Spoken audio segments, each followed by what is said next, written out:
준비하는 과정과 그 시간 열정 하나님께서 하나하나 다 기억하시고 주의 은혜로 채워주시리라 믿습니다. 아멘.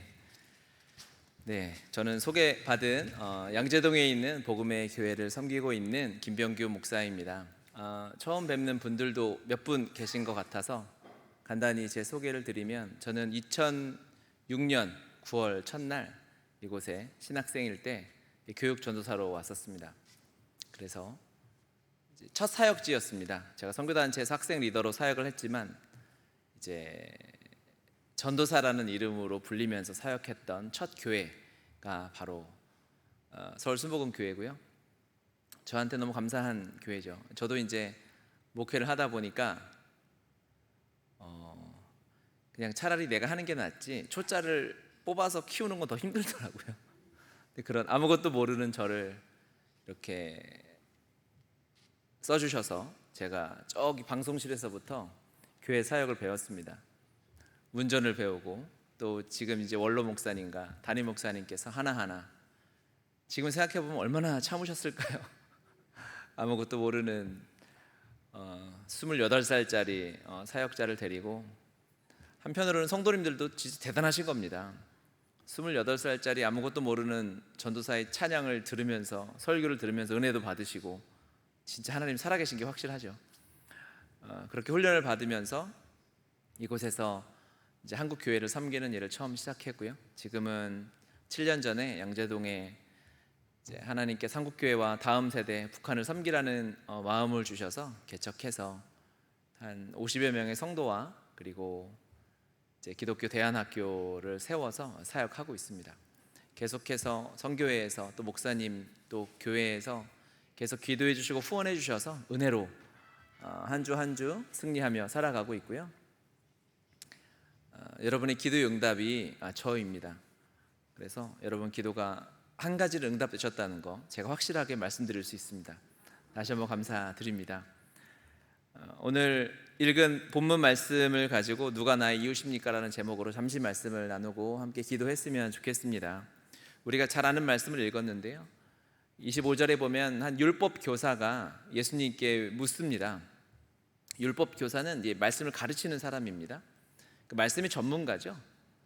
그 사람이 예수님께 가서 던지는 질문이 무엇이냐면, 내가 구원을 얻고 싶은데 무엇을 하면 구원을 얻을 수 있겠습니까? 라고 묻습니다. 율법의 전문가인데요, 그 한 가지 귀한 점은 있죠. 구원을 얻기 위해서 하나님의 은혜를 누리기 위한 열망이 있었어요. 그런데 질문이 틀렸죠. 하나님의 은혜를 얻기 위해서는 무엇을 해야 얻는 것이 아닙니다. 하나님의 은혜는 우리가 구하기 이전에 이미 하나님께서 십자가에서 다 완성해 놓으셨습니다. 그 은혜를 받으려는 마음을 가지고 하나님 앞에 나아가면 값없이, 대가 없이, 노력 없이 그저 은혜로 얻는 것이 하나님의 은혜이고 천국이고 영생이고 구원인 줄 믿습니다. 율법 교사임에도 불구하고 그 사람은 인본주의적인, 어떻게 보면 유대인으로 태어나서 성경을 달달달 외우는 유대인으로 태어나서 말씀을 가르치는 사람이 우리도 아는 이 은혜에 대한 단순한 진리를 잘 깨닫지 못하고 왜곡하고 있는 것입니다. 이 질문이 왜 중요할까요? 내가 무엇을 해야 하나님 앞에 은혜를 받는 거예요? 무엇을 해야 구원을 받는 것입니다. 우리가 봉사하고 구제를 해야 하나님이 복을 주신다고 생각하는 거예요.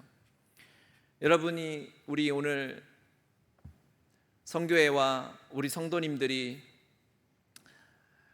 봉사하고 헌신하고 계시지 않습니까? 여러분 무엇을 더 받으려고 하십니까? 봉사에 하나님 복 주시니까 하십니까? 하나님 앞에 헌금해야 내가 복 받고 사업이 잘 되니까 하십니까? 우리는 그렇게 하지 않죠. 이미 주님이 주신 은혜가 너무너무 커서 그것을 우리가 봉사한다고 갚아지지 않는 것을 압니다. 하지만 그저 그 은혜에 조금이라도 감사하는 마음으로, 그 은혜가 연약한 우리의 삶을 통해서 흘러가길 원하는 마음으로 봉사하고 섬기는 것이라고 믿습니다. 그러니까 이 율법 교사는 우리도 아는 진리를 잘 알지 못하고 있는 것이죠. 율법 교사임에도 불구하고 유대인으로서 율법 안에 갇혀서 이렇게 살아가면요, 하나님의 은혜가 온 열방에 널려 있는데도 불구하고 왜곡하는 경우가 있어요. 그러면 이 사람은 만약에 내 인생에 잘못된 일이 생기면 어떻게 할까요?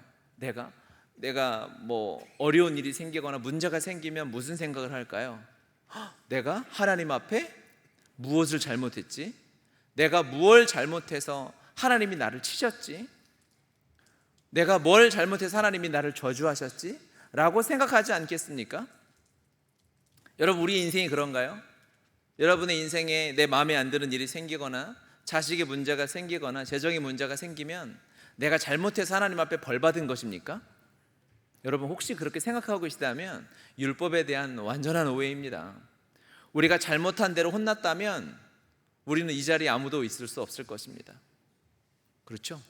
아무도 아멘 안 하시는데 사실입니다.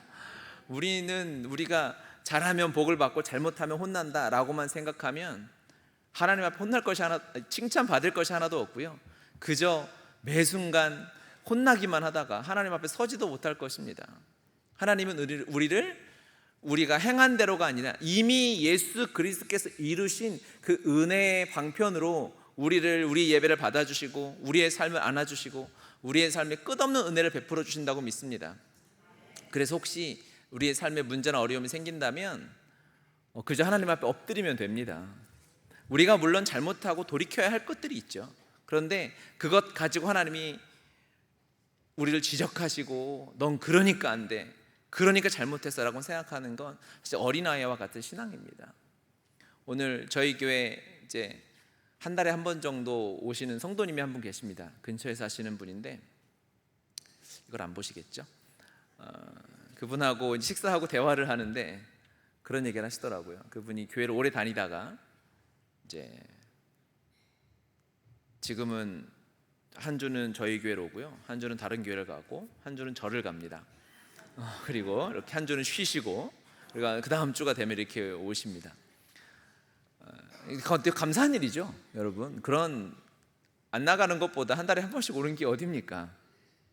천주교는 안 가는 거예요. 그래서 아니 성도님 왜 천주교는 안 가세요? 그랬더니 천주교는 밥을 안 줘요. 그래가지고 천주교는 안 가시고 교회 2개와 이제 절, 천태종이라는 절에 이렇게 다니시는데 그분이 대화하는데 그런 얘기를 하시는 거예요. 자기가 사실은 5년 동안 개척교회를 다녔다는 거예요. 그런데 성도들하고 목사님하고 어려움이 있어서 교회를 나왔는데 그래서 그 뒤에 자기가 좀 일이 잘못됐다는 거예요. 그래서 뭐라고 표현하시냐면 하나님이 자신에게 천벌을 내리셨다 그러더라고요. 우리가 이렇게 생각하면요, 믿음이 없는 사람은 하나님을 잘 모르면 이렇게 오해할 수 있습니다. 하나님이 그런 분이겠습니까? 아니죠. 하나님이 더 하나님 앞에 돌아오게 하시기 위한 과정이라고 믿습니다. 아멘. 우리 은혜로 그러니까 우리가 그동안에 갇혀 있는 이 유대인들이 범하는 실수를 우리는 범하지 않아야 될 줄 믿습니다. 율법을 가진 유대인들에게 가장 위험한 것은 이 율법이었던 거예요. 은혜로 하나님의 율법을 누리고 말씀을 누려야 하는데 그러지 못했던 것이죠.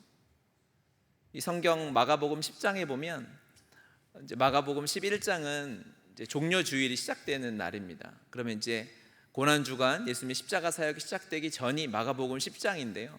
거기에는 이제 주목해야 할 세 가지 부류가 나오는데요. 첫 번째 부류는 바리새인이 나옵니다. 이 바리새인 예수님 앞에 와서 질문을 합니다. 바리새인은 또 율법 대장들 아니겠습니까? 뭐라고 질문하냐면 예수님 이혼해도 됩니까? 라고 물어봅니다. 제가 지어낸 게 아니고 마가복음 10장에 나와 있는 얘기입니다. 다 읽을 수 없으니까 제가 간략하게 말씀을 드리면 옳지 않죠. 하지만 모세 율법에 나와 있지 않습니까? 이혼할 수 있는 경우의 수를 써놓았습니다. 왜냐하면 그 당시는 남성 중심의 사회지 않습니까? 여성의 인권이란 건 없는 거죠. 그러니까 남자가 이 사람 저 사람 결혼했다가 이혼하고 여자를 버리면 이 여인의 인생은 완전 망가지게 되기 때문에 네가 아내를 버릴 거면 증서를 써주어서 이 남편에게 자유함을 누리고 그 사람의 삶을 보장하기 위해서 이렇게 써주도록 해놓은 것입니다. 그러니까 남자들이 마음껏 이혼해도 된다고 이용해 먹으려는 것이 아니라 그 당시에 약자 중에 약자인 여인들을 보호하기 위해서 하나님께서 사랑의 율법을 주신 것이라고 이해하면 됩니다. 그런데 바리새인들이 질문하는 거예요. 왜 그럴까요? 바리새인들은 율법을 알기 때문에 그 율법을 자기 마음대로 자기 편한 대로 해석하고 이용해 먹고 하려는 거예요. 그런데 이윤이라는 단어가 마음에 걸리지 않습니까? 율법을 알기 때문에 율법에 갇혀서 매여서 자유함을 누리지 못하고 살아가고 있는 것입니다. 하나님의 사람은 말씀의 사람이죠. 할렐루야. 저도 올라오다 보니까 교회에서 말씀, 성경 강사 무슨 과정이 있더라고요. 여러분, 이 시대의 그리스도인들은 다 성경 강사가 되셔야 할 줄 믿습니다. 아멘 안 하신 분은 집에 가시면 안 되고, 응답 받을 때까지, 성경 강사가 되실 때까지 헌신하셔야 합니다. 이 시대가 만만치 않죠. 우리가 성경을 들고 세상에 나갈 수 없잖아요. 교회에서 하나님이 허락해 주신 이 주님의 몸에서 성경을 나의 것으로 만들어서, 그렇죠? 세상에서는 법을 피면서 싸울 수 없잖아요. 성경은 완전히 나의 삶이 되어서 내가 걸어가는 것이 살아있는 성경 말씀으로 걸어가야 할 줄 믿습니다. 근데 바리새인들은요, 들고 다니면서 이게 맞는 거야? 이게 맞는 거야? 자유함 없이 말씀의 사람임에도 불구하고 그렇게 살았던 것입니다. 종교인들이 종교에 갇혀 사는 것입니다. 우리 기독교는 종교가 아니죠. 예수님이 종교입니까? 여러분, 이것은 우리가 세상에서는 기독교라는 종교로 분리하지만 종교는 삶의 한 부분입니다. 군대에 가면 종교 활동 시간이 있어요. 기천불이라고 해서 기독교, 천주교, 불교 세 개 중에 하나를 선택해서 갑니다. 그래서 예수님은 우리의 모든 것이죠.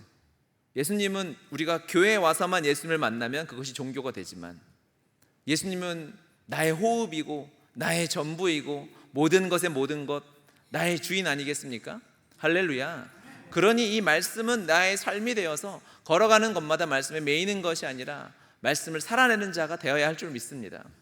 두 번째로 나오는 부류가 제자들입니다.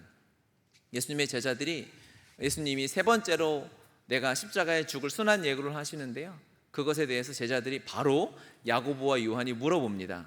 예수님, 십자가에 죽으시는 건 이해는 안 되지만 어쨌든 알겠는데, 예수님 좌편과 우편에 우리 아들 야고보와 요한을 앉혀주십시오 라고 이야기해서 제자들이 엄청나게 싸우는 것입니다.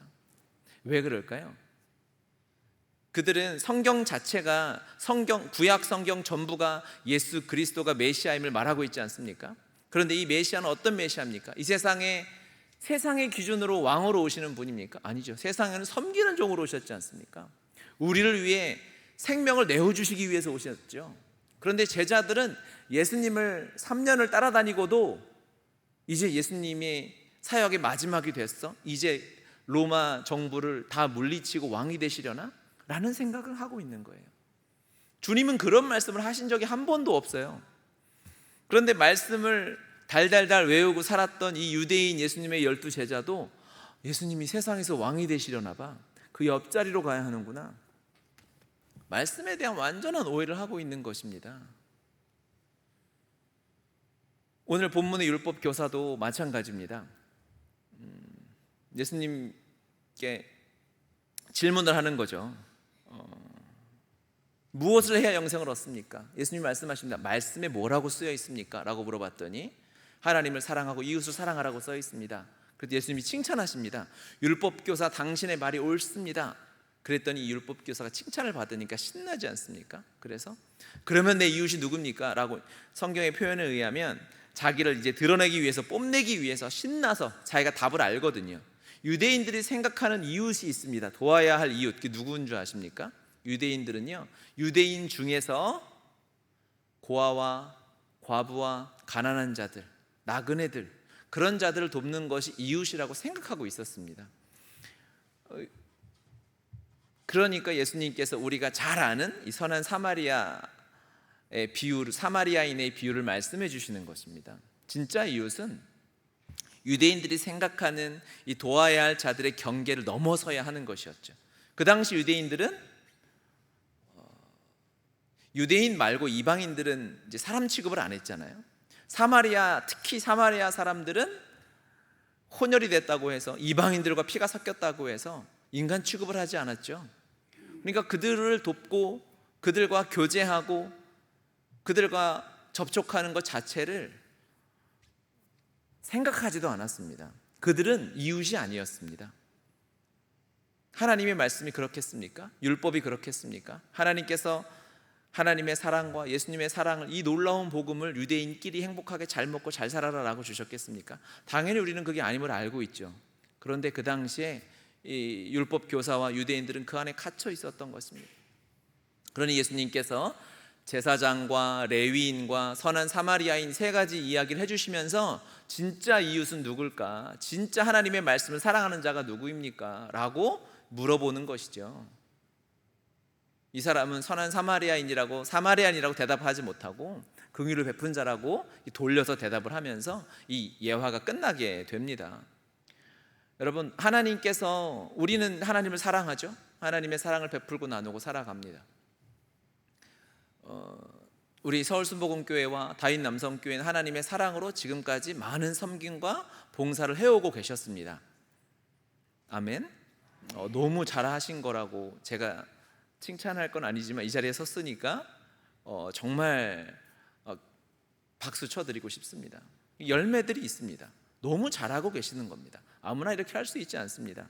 일단 제가 열매라고 했지 않습니까? 여러분의 섬김과 기도의 응답입니다. 그렇죠?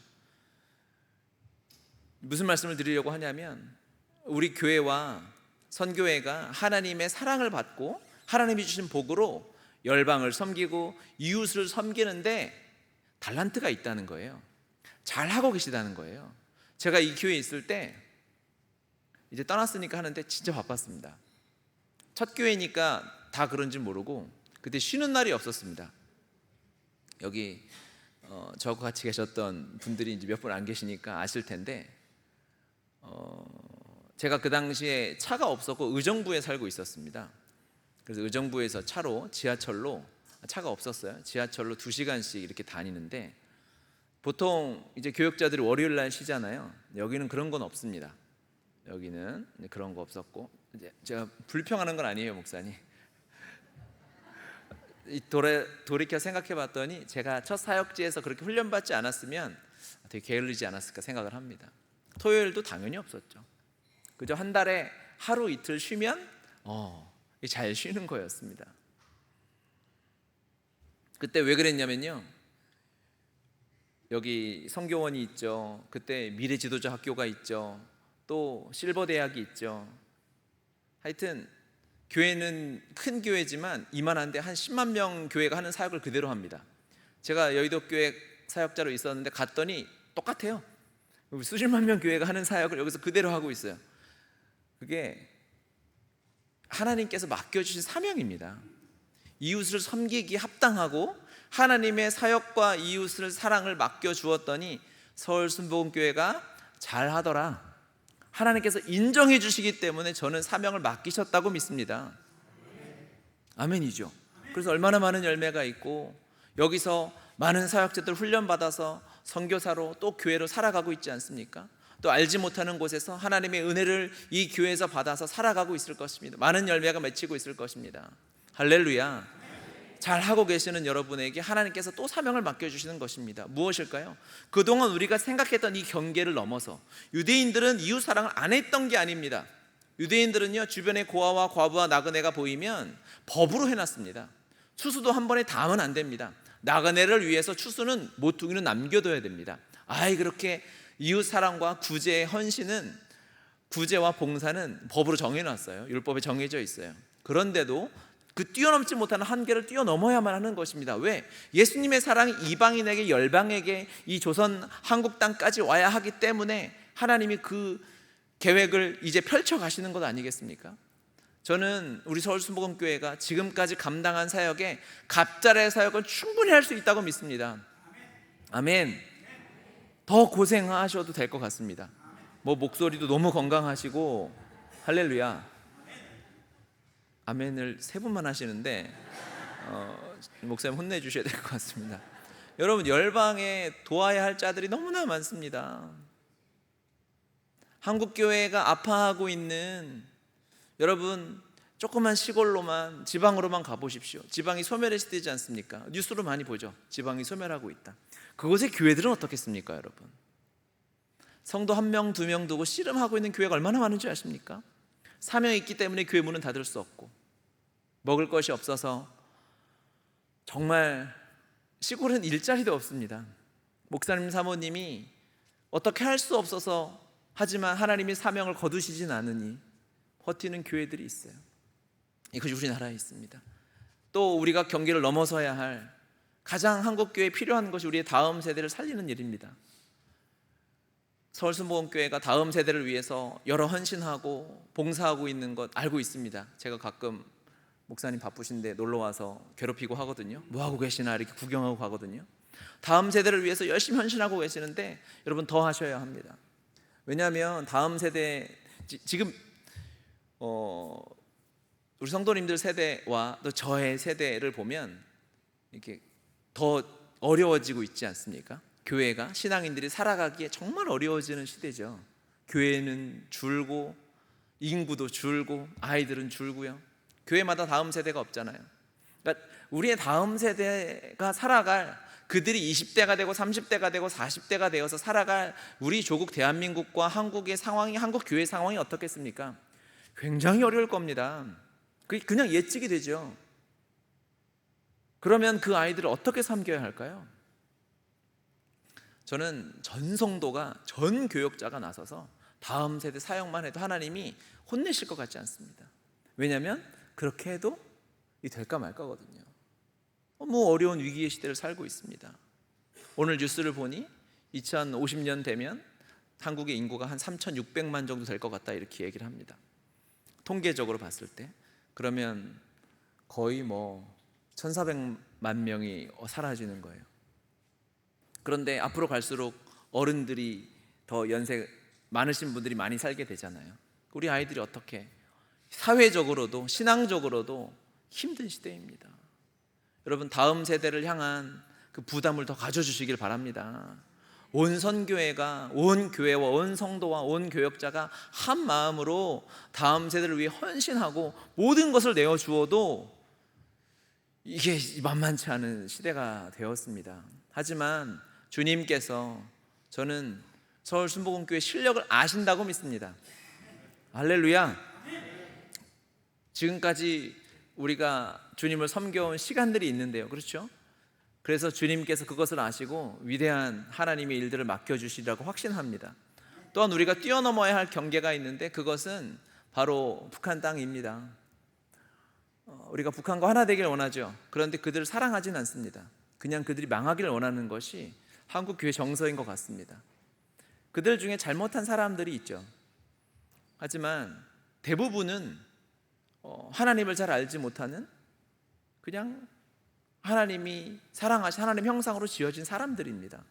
그들을 위한 기도, 그들을 위한 헌신이 필요합니다. 북한은 굉장한 위기를 맞고 있습니다.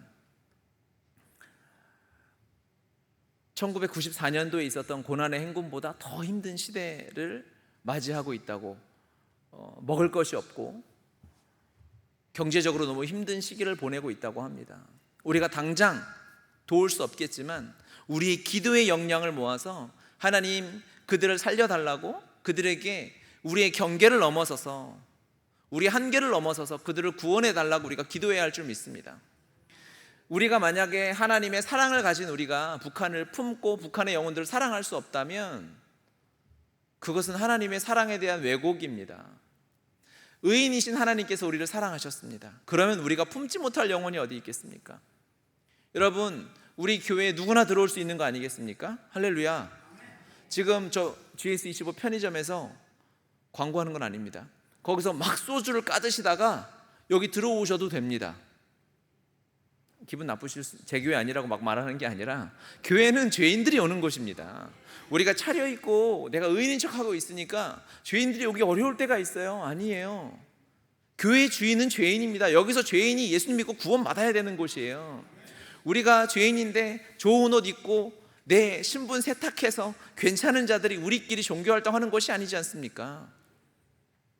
안타깝지만 지금 세상의 동성애로 떠나가고 있는 그 아이들이 이곳에 와야 합니다. 이곳에 와서 예수 믿고 변화되어야 할 줄 믿습니다. 마약 중독자들이 이곳에 와야 합니다. 북한에 저 방황하는 영혼들이 이곳에 와야 할 줄 믿습니다. 여러분 품을 준비가 되셨습니까?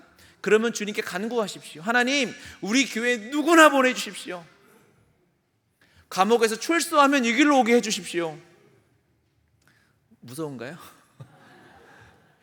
막 간절한 마음으로 안 되지만 저는 우리 교회는 누구든지 품을 수 있는, 누가 와도 사랑할 수 있는 교회라고 믿습니다. 우리가 그들의 이웃이 되어 주었으면 좋겠습니다. 질문을 합니다. 누가 나의 이웃입니까? 우리는 주님 앞에 대답했으면 좋겠습니다. 주님, 우리는 모든 사람의 이웃이 될 준비가 되어 있습니다. 우리에게 더 사명을 맡겨주십시오. 주님 앞에 서는 그날까지 영혼을 품고 이웃을 품고 살아가는 교회가 되게 해주십시오. 이 기도가 우리 서울 순복음교회와 다윗 남성교회의 기도가 되길 예수님의 이름으로 축복합니다. 기도하겠습니다.